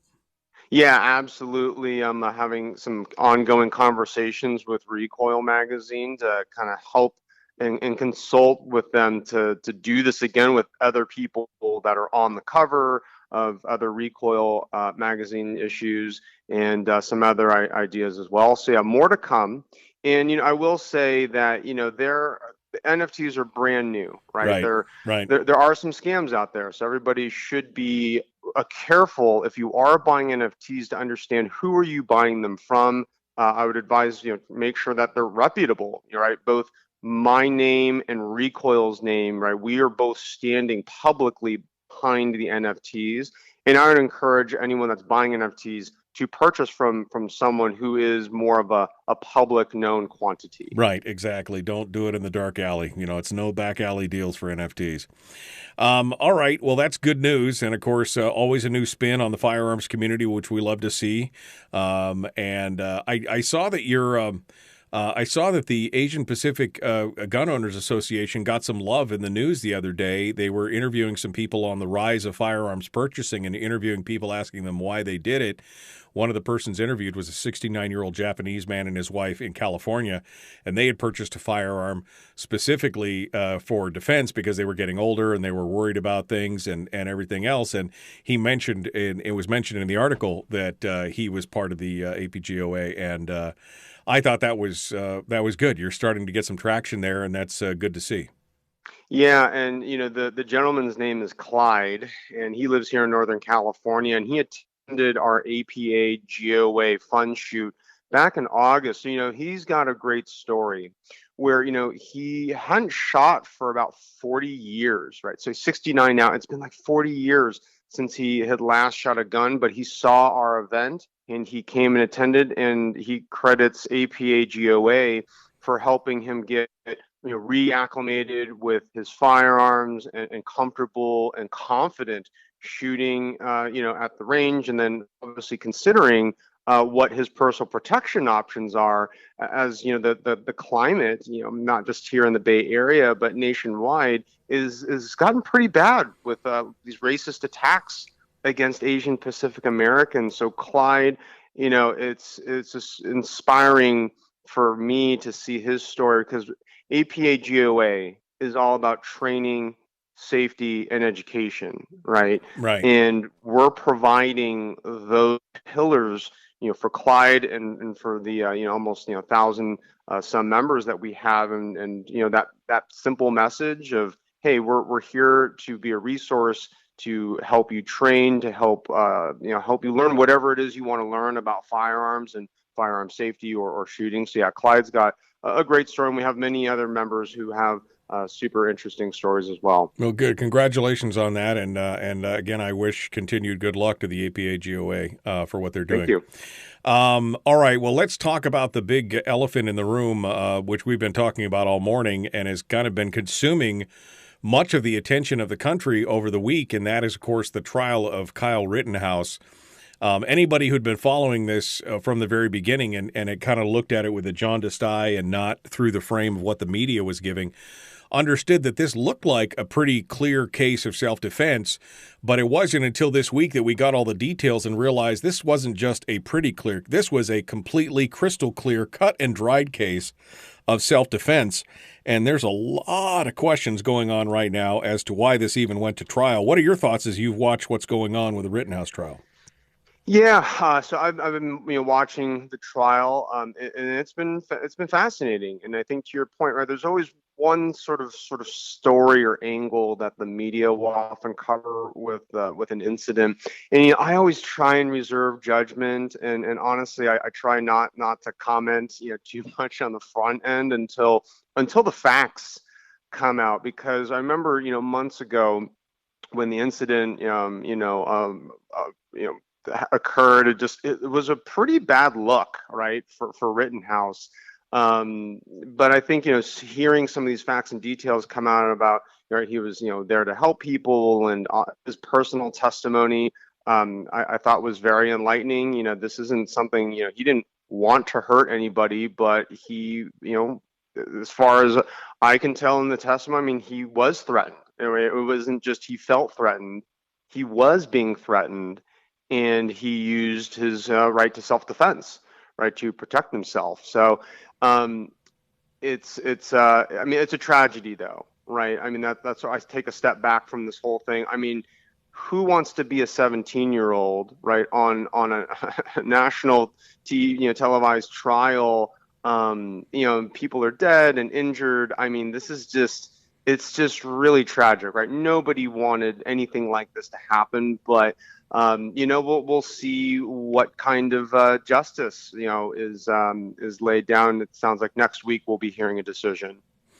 Yeah, and it looks like, I mean, from what everything's saying, and even people, I mean, I saw Geraldo Rivera last night even admit that it looks like he's going to be acquitted on all charges, maybe with the exception of the underage ownership of a firearm, that he's going to basically be acquitted on all this. And this flies directly in the face of the narrative that the news media has been pushing on this whole thing from day one. And even now, with all the things that are coming out, the news media continues to treat all these people like they were victims, not aggressors. The one gal got on there and said, "Oh, I can't believe that they're going to say that skateboard, that he was in fear for his life." And I'm like, more people are killed, like a factor of 3 to 1. More people are killed with blunt objects than are killed with rifles. Are you kidding me?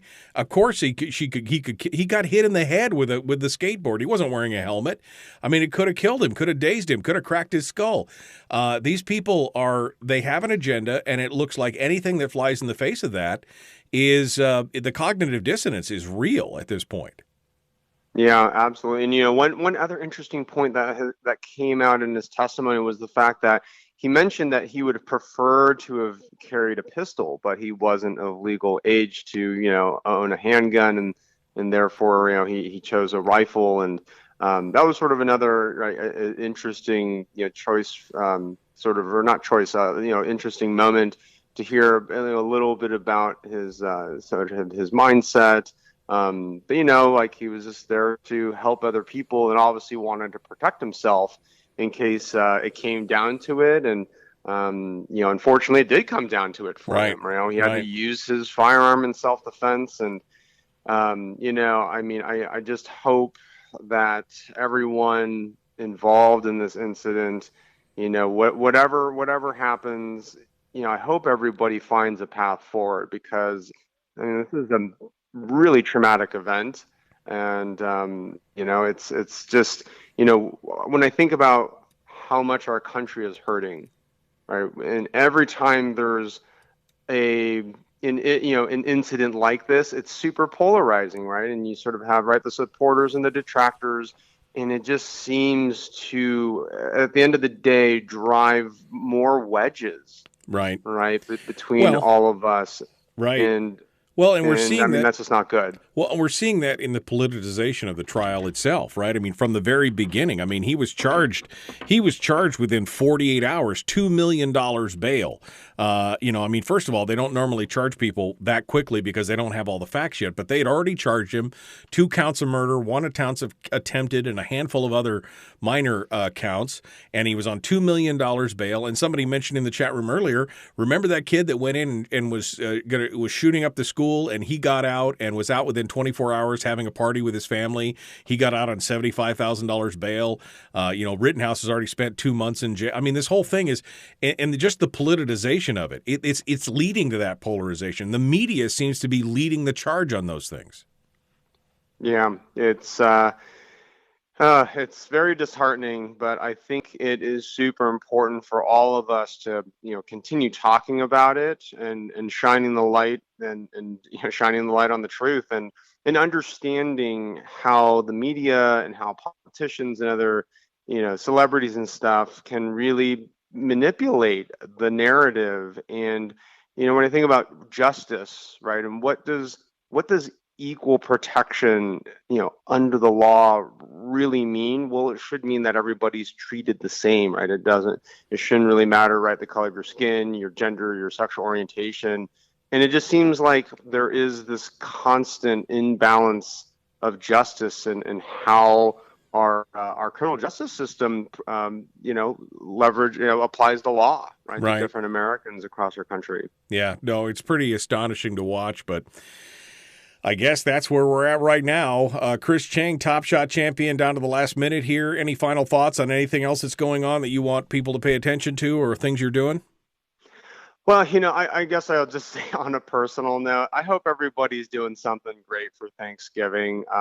We're hosting 17, family members here in the mountains, and it's going to be wonderful. We're going to roast a pig on the Wednesday before Thanksgiving, and then do traditional American Thanksgiving on Thursday. So I really encourage everybody to spend some quality time with family and friends and loved ones, because it's been it's obviously been a rough 2-some years, and I think we'll all benefit from being surrounded by people we love and care about. I could not agree more with you there, my friend. Chris Cheng, TopShot champion. Thank you, my friend, for coming in. It's good to hear from you. We will talk to you again in December. Thank you for calling in. Folks, we're out of time. The Michael Dukes Show. Common sense, liberty-based, free-thinking radio. We got more coming up. Willie Waffle is going to be joining us for the weekend movie reviews and entertainment report. That's all dead ahead. It's the Michael Dukes Show. Why not take a quick break?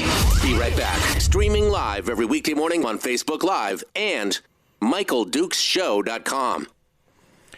All right. And we're clear. We're clear. We're clear. We're clear. An attack with a skateboard is called being truck. Exactly. I mean, a skateboard is an incredibly hard piece of wood, and if you strike them with the edge of it, I mean, wow. Yeah, having struck myself on the head here the other day when I tripped and fell back when I was in Fairbanks, I could tell you that I was a little dazed for probably a good minute or so. I was dazed. If it had been a fight, I probably would have been out of the fight for that length of time. And I mean, I got struck right on the forehead. Somebody swinging something like that and hitting it, especially edge on, a skateboard is definitely a deadly weapon. I mean, yeah. So, a good clean shoot as far as that goes. For Kyle, what I don't get is this. This is the thing that I'm having the hard time with for a lot of people that are going on and on out there. Is this idea that he just shouldn't have been there. He just shouldn't have been there, or he just shouldn't have been there, and he shouldn't have brought his gun with him. So I don't see that being laid at the feet of the other people who were there at the mob scene, at the riot, at the protest, whatever you want to call it. I don't see that. I don't see any comments on the guy, Kreutz, whatever his name was, Craig, the guy who held his gun on Kyle that survived. I don't see anybody complaining about the fact that he was there carrying a gun illegally. I don't see any of that. I mean, again, Kyle, it wasn't like Kyle moved from across the country to come in there. Kyle worked in that area every day. His father lived in Kenosha.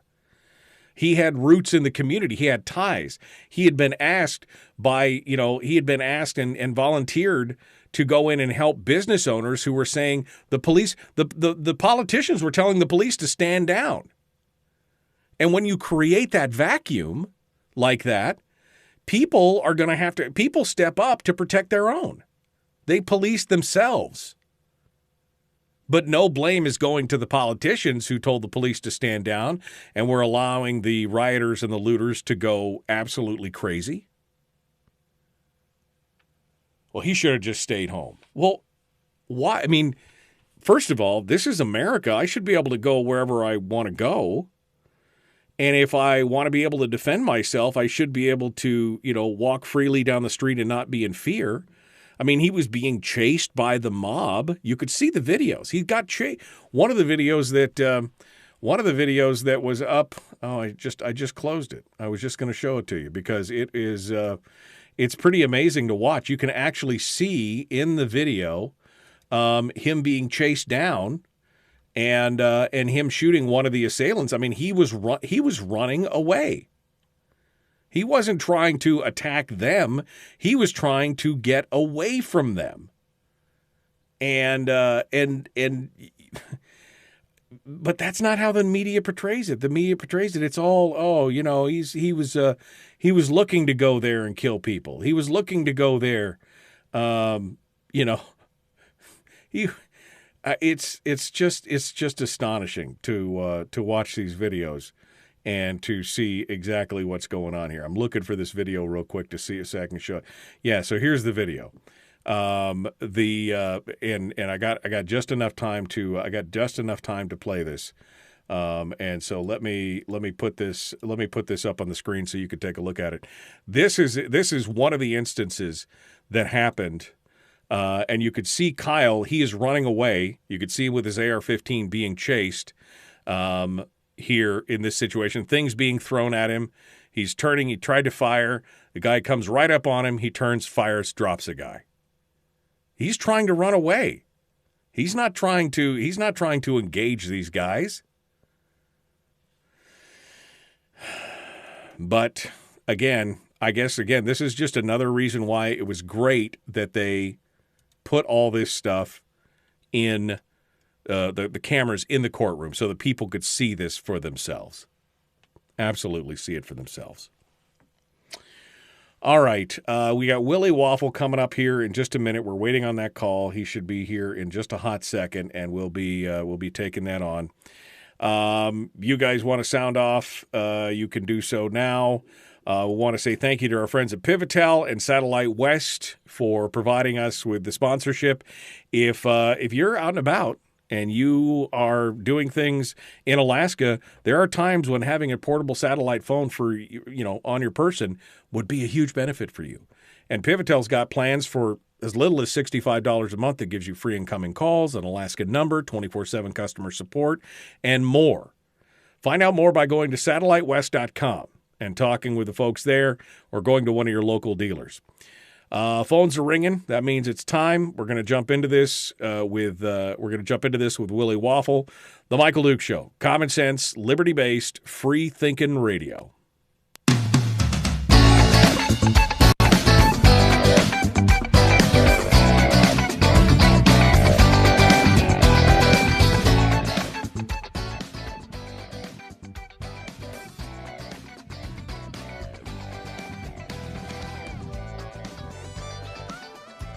Well, howdy. Welcome back to the Blizzard of 21. I just don't even know what to say. All right. Well, we're gonna get into the weekend. We're easing our way into what do the old jocks used to say? That's right, little Barry Manilow easing you into the weekend. Well, we're not easing you into the weekend with Barry Manilow. No, this guy's better. It's Willie Waffle, wafflemovies.com. Hello, my friend. I don't think there's anything easy about me. It's a little bit of a bumpy ride, people. It's definitely a bumpy ride. All right. Okay, we got a lot of stuff to cover today, so I guess we should just jump right into it with both feet. Entertainment news first before we get to the streams, and let's hit it. Well, this is the story that got me interested. This is really cool. So over in London, they had this big auction this week of Hollywood memorabilia, and so they put the catalog out, and people could look online, and they could call in, and they could bid.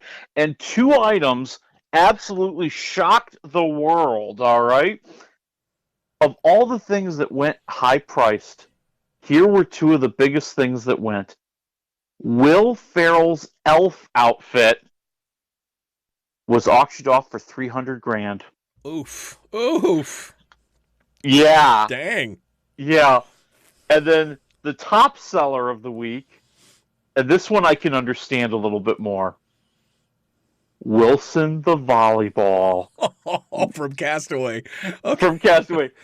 $388,000. Oh man, you really wanted that piece of memorabilia. Oh Holy my cow. God. And here's the thing.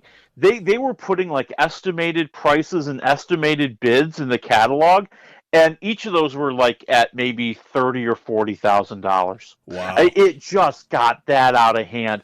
I have to admit there was one thing that I was tempted to bid on because it was a little bit more in my price range. But when I saw how far those things shot up, I didn't want to try. They had a whole bunch of stuff from Back to the Future. Oh, no kidding. And I thought about bidding on the out-of-time license plate.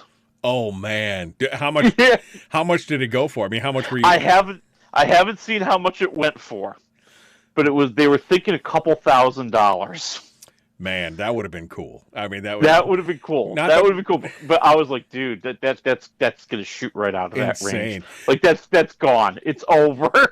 Well, we know that memorabilia. I mean, it's got some. I mean, I can't remember. I think the biggest thing was in my lifetime that I remember was Dorothy's shoes from The Wizard of Oz. Didn't they go for like $500,000 or something? I mean, it was insane. Oh yeah, massive amount. I mean, that's one of the biggest things that's ever been auctioned off before. Right.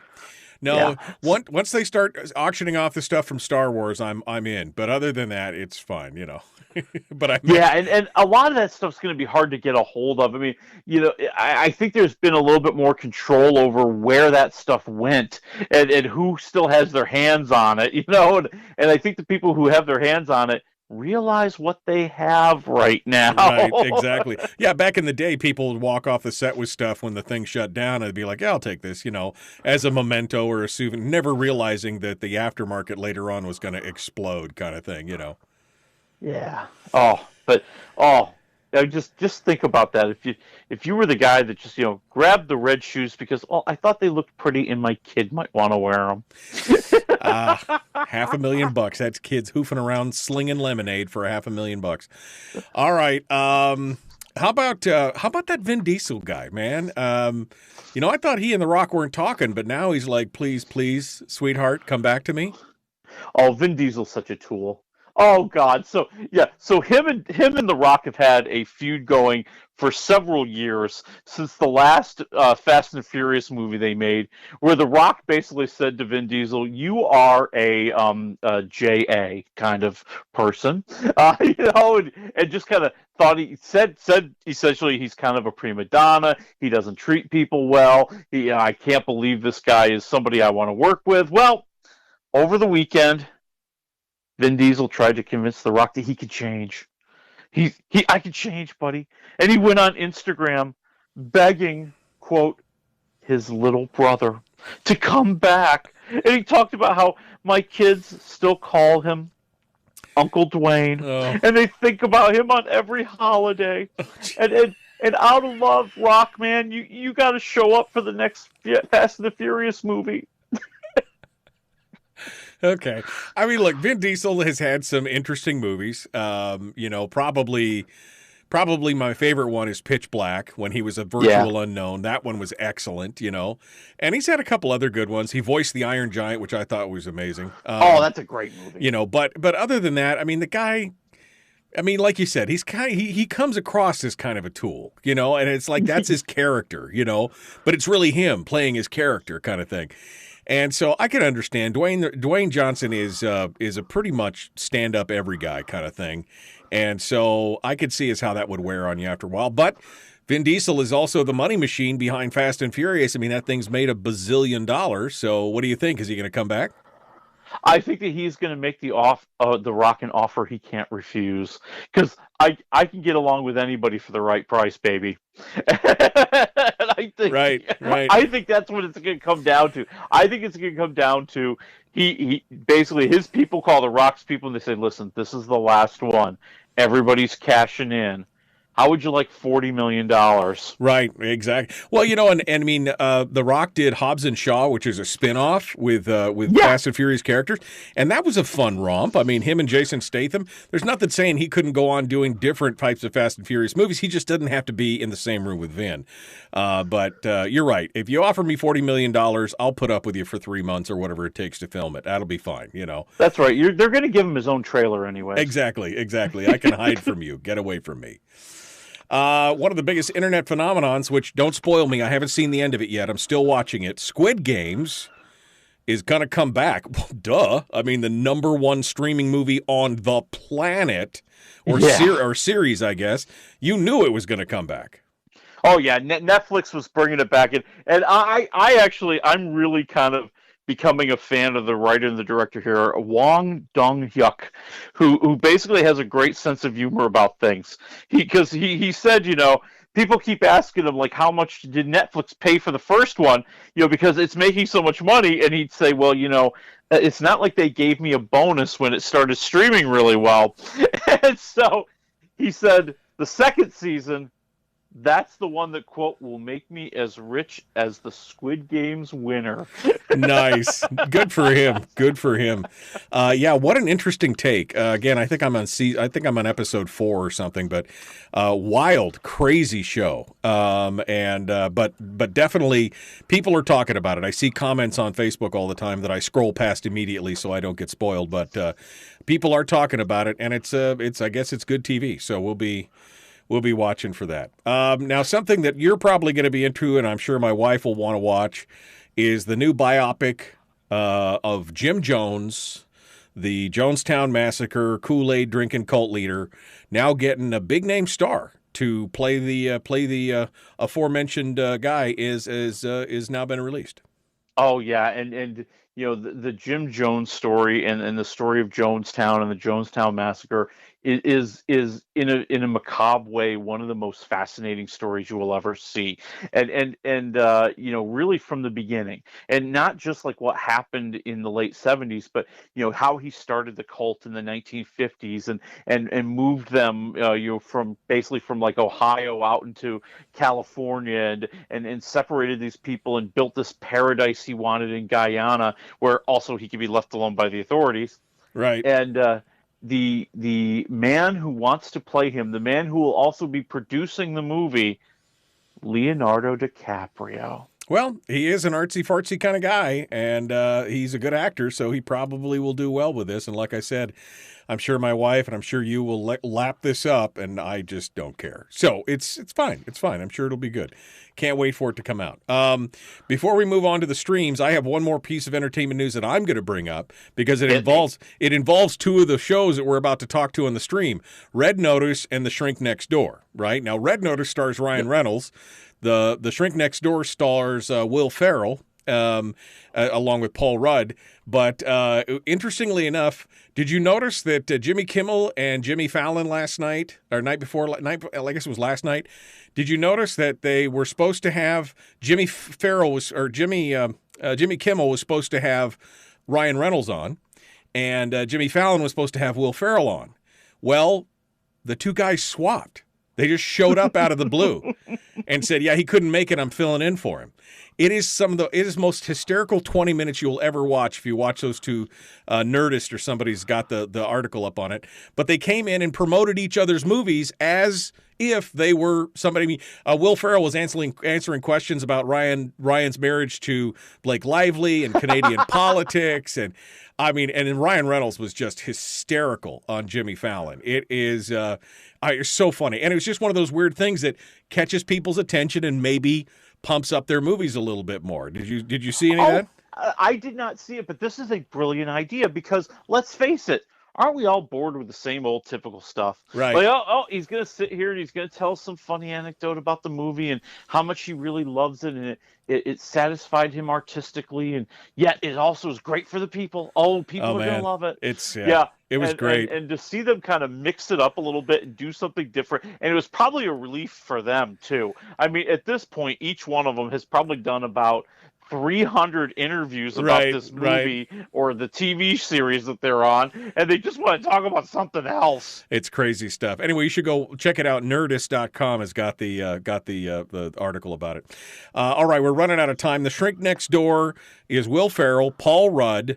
Rudd plays a psychiatrist, the guy next door who takes on Will Ferrell. Now, first of all, is it funny? Is it drama? What is it? That's one of the weird things about the movie or about the TV series. It has trouble committing if it's a black comedy, if it's a drama. It kind of weaves its way between the two, leaning more towards drama, to be honest with you. And the story, and it's a true story. It's a 30-year-long story. A lot of people may have heard the podcast by the same name, The Shrink Next Door, and it's about how Paul Rudd plays this Svengali-type psychiatrist, and he gets involved with Will Ferrell and takes over his life and alienates him from the rest of his people and his family and his friends. And so you get to see kind of this evil side of Paul Rudd, which is very interesting to watch. And Will Ferrell, I think, early on, we just kind of see him as more of kind of a schlub, but we get to see some real emotion from him, some real acting a little bit later on in the series. I'm going to go like 2.5 waffles. Wow. Yeah. Because it's not often you see Will Ferrell in a dramatic role, and the guy does have chops. I mean, nobody, unbeknownst to many people, he can actually act. No, he's very, very good, very good, and Apple TV Plus scored what frankly is one of the hottest TV series around. I mean, this was a big project. Well, Red Notice. I've been waiting for it. I've seen the trailers. Gal Gadot, Dwayne "The Rock" Johnson, and yes, Ryan Reynolds get together. And hilarity and hijinks will ensue. That's right. Netflix wants to prove that they can make a really big, overpriced, bombastic, stupid action movie just as good as Hollywood, or maybe just as bad as Hollywood. And so you've got the Rock is like this FBI profiler. He's chasing after Ryan Reynolds, who is the world's second best art thief. And things just don't go very well, and they end up teaming together to stop the world's best art thief, played by Gal Gadot, from stealing a very rare and valuable piece. And, listen, you know what you're getting with this movie. Okay? Yeah, you're going to get a lot of crazy action scenes. You're going to get a lot of banter between Ryan Reynolds and The Rock, and that's going to be fun. And they have enough charisma to carry a very tired premise. Okay, right. Yes, it's one that relies on a lot of cool, slick chase scenes, but it's got a lot of second-rate dialogue, too. I'm going like 1.5 waffles. It's not great. Oh, man. Well, I'll watch it just for the Ryan Reynolds Rock dialogue, simply because I find that absolutely fascinating to watch. That is good. Yeah, that is good. And Gal Gadot, I do enjoy her as well. All right, well, that's it for today. We're out of time. Red Notice, 1.5 waffles. Ouch. Willie Waffle, wafflemovies.com. Thank you, my friend. I appreciate it. You got it. Next week we talk about Ghostbusters Afterlife. Oh, Lord. Another Ghostbusters. All right, folks, we're out of time. We love you. Be kind to one another. Love one another. Live well. Get your snow shovel out. Keep going. We'll see you on Monday.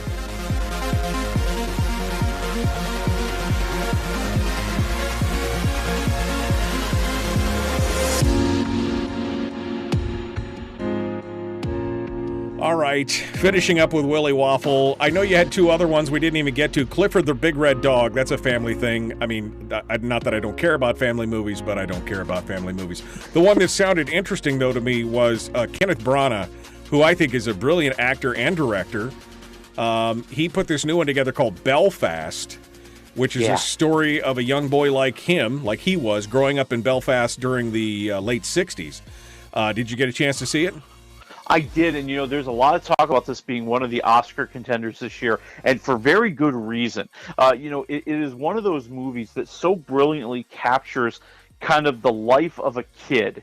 This 9-year-old boy who's completely adorable and wrapped up in everything that he thinks is important. He even ranks them: movies, the cute girl in his class, chocolate, his parents and his grandparents, and his brother, and chocolate again.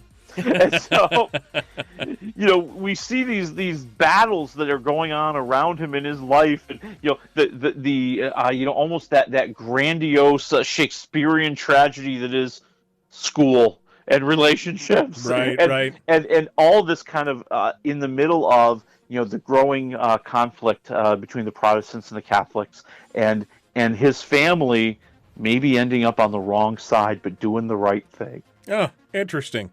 Well, like I said, I love me some Kenneth Branagh. He's excellent. Does he act in it, or does he just write and direct it?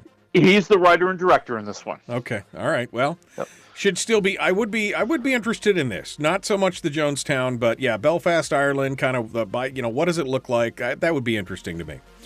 I will say, I think you and I talked about this before. One of the biggest things this week was the premiere of Yellowstone. Now you haven't watched. Yes. You haven't watched any of that, right? I have not. I am like one of the holdouts, I think. Okay, so I'm going to give you another, tip here, another movie review, suggestion, which you will promptly ignore. But Yellowstone, watch the first 3 seasons. Now, stick through the first 3 episodes or so, because it doesn't really get good and hook you until about episode 4. But this thing is like the cowboy edition of Game of Thrones. And it is amazing. And then you have to live with that cliffhanger at the end of season 3, which we all had to live with for the last year.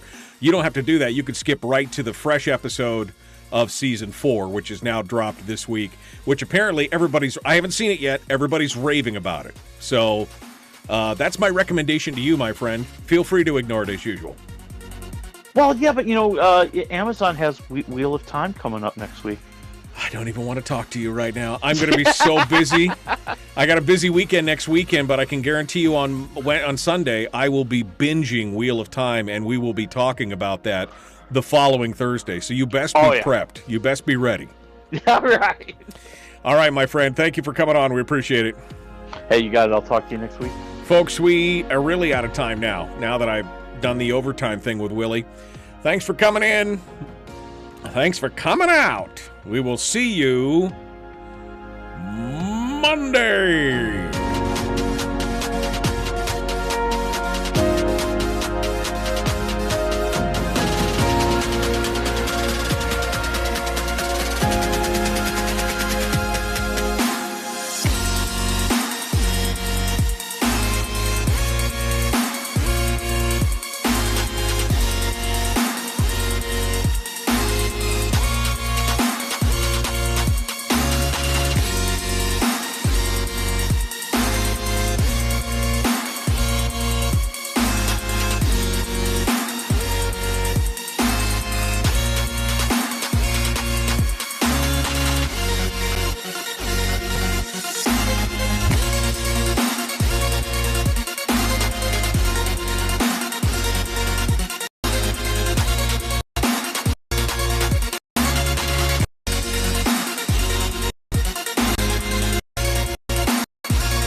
We've shed our terrestrial radio skin, and now we are slimy lizard internet people. It's the Michael Dukes Show.